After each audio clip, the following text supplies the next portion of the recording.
We're meeting here this afternoon because we are concerned for Sarah. So we're going to start with introductions. I'm David Katz, the special education teacher. I'm Mom, Sarah's mother. I'm Mr. Giordano, the counselor. Okay. So based on the information we've gathered, we think Sarah is a high-risk student. She engages in numerous disruptive behaviors to get attention, even if they're negative. We would like to get your perspective as her parent to gain any insight we can as to why these behaviors might be occurring.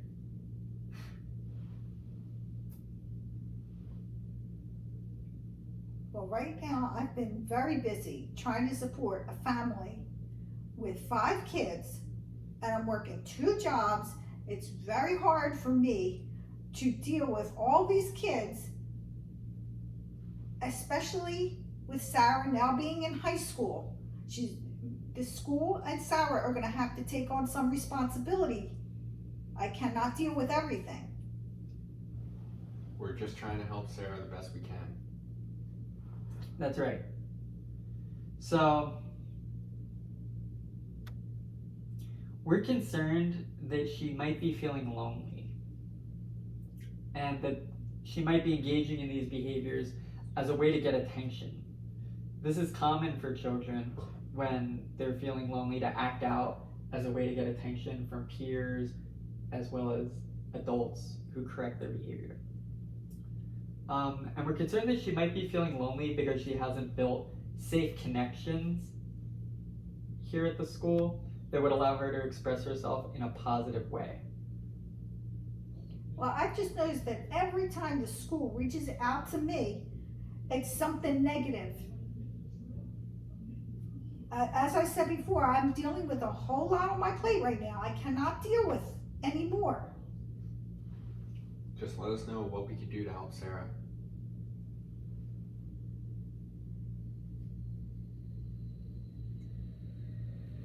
It's been too long. I mean, I'm just trying to say I'm tired of receiving all the negative reports from the school.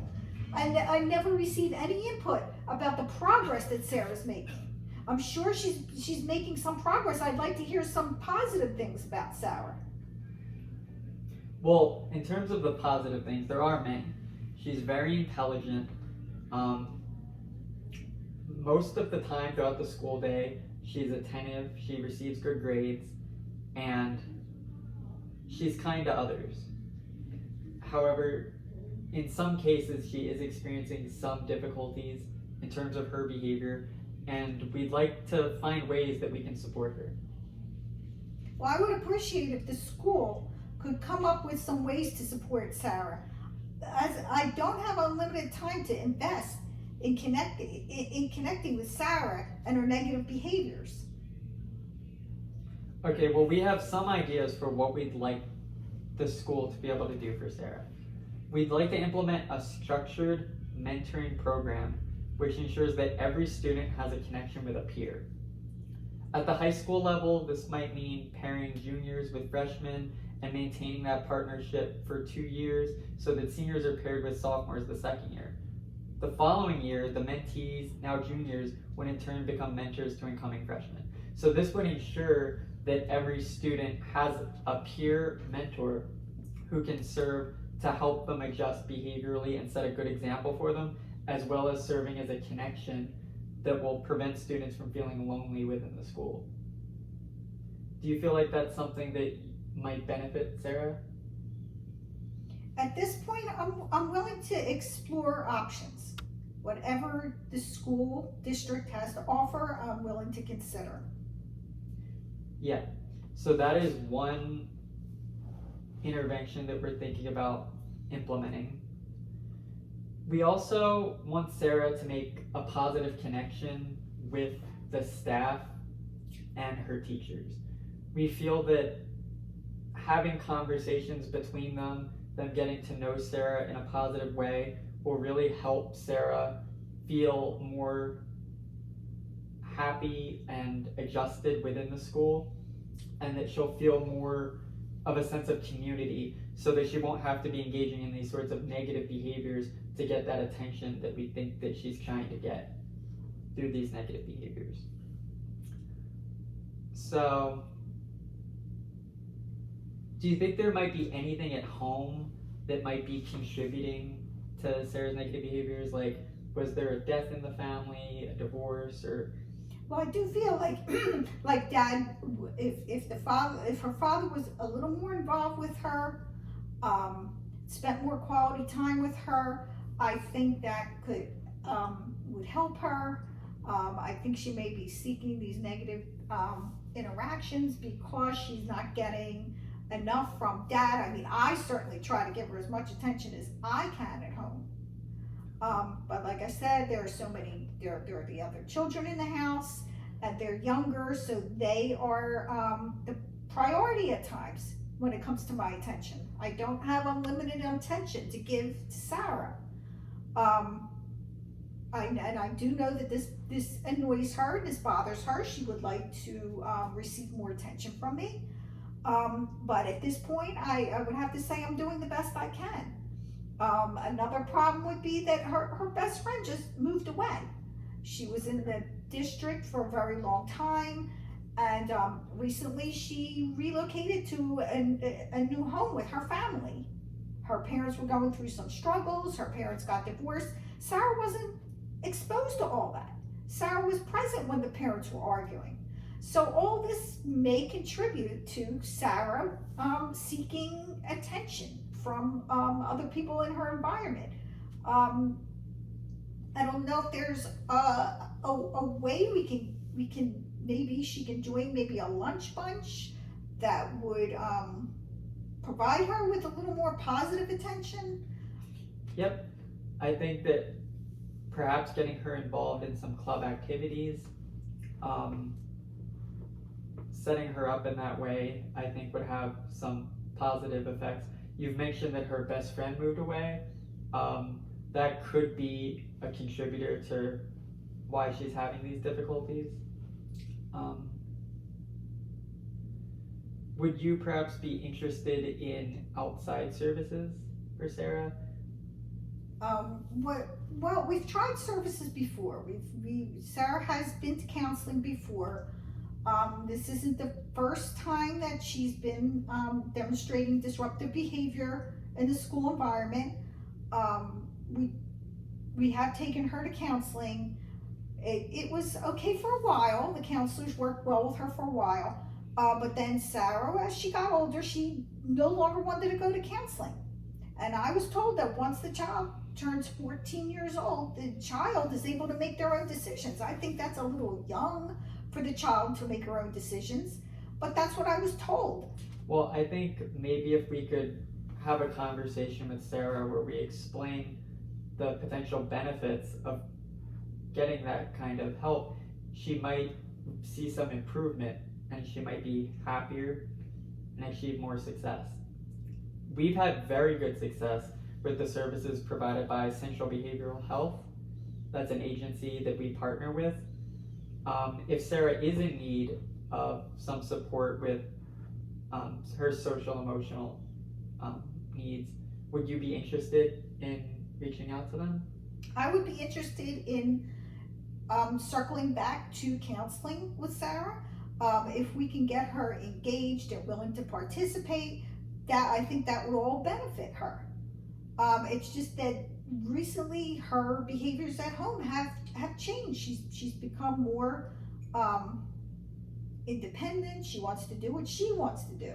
When she wants to go out with her friends, she goes. Even if she's told she needs to stay home, she chooses to go out, and it's hard for me to keep her in the home. I would like her to go back to counseling. I'd like the assistance of a counselor. When she goes out, what is she going out for? Is she meeting up with friends? Is she staying out of trouble when she goes out? I suspect that she may be meeting up with friends that are not the best for her. Sometimes she comes home and her clothes smell like tobacco. I think she could be smoking. She says she's just around friends. If I ever see cigarettes on her, she tells me that she's holding them for a friend. I don't believe that. I think that she may be engaging in smoking cigarettes. I certainly would hope that she's not doing other things. She could be drinking alcohol, she could be engaging in recreational drugs. I don't know. In the case of potential drug use, smoking, alcohol, or any substances like that, I would recommend seeking outside help for that, because that could be very detrimental for a child. If you are interested in receiving outside services, I can get you the contact information for Central Behavioral Health. Is that something that you would be interested in? I would be interested in attempting to get her back into therapy. I think that would benefit her.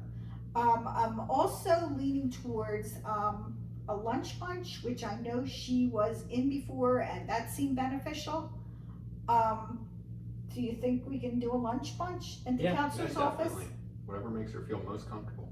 Yeah, I think that would be very good for her. Getting her set up with peers is really our goal here, so that she feels that she's getting the attention and support that she needs without needing to resort to negative behaviors to get that attention. So I think that would be good for her. Because I do feel that when she engages in those negative behaviors, she's trying to get a reaction from the teacher, but she's also trying to get a reaction from her peers. She wants to be perceived as funny, and that is her way to do it. Kind of like, you know. Well, I see her doing that at home too. I see her, the clothes she's choosing to wear. It's a little more provocative than it was when she was younger. I try to monitor the clothes she wears when she goes out, but she will choose to go to order clothes online. Sometimes I'm not even aware of some of the things, and then I see her wearing them. I'm very concerned. I think this is all part of that, tied into that attention seeking that you're referring to, and I think it's overflowing into the attention seeking behavior that you're seeing in the classroom. It could be. Now that she is a teenager and she is getting closer to adulthood, it's not as concerning to see her dressing in ways that express herself a little bit, but I do see her concerns, especially with all of her other difficulties that she's been having, that she does seem to need some sort of intervention. So I do recommend that we go for outside help for this matter. Would you be? I would be interested in that, but what do we do since she turned 14 if she decides on her own she doesn't want to go to any therapy? How can we get her to go? Well, we can't force her to go. I think what we would need to do if we want her to go to therapy is to help her see the benefits that therapy could have for her, and try to get her to realize that therapy is actually, it's not something that we're forcing her to do for no reason just because we want to control her, but we actually want what's best for her. And once she sees that it's in her best interest to do that, she might be more willing to go, or at least try it out a little bit more. You know, maybe you could offer some incentives.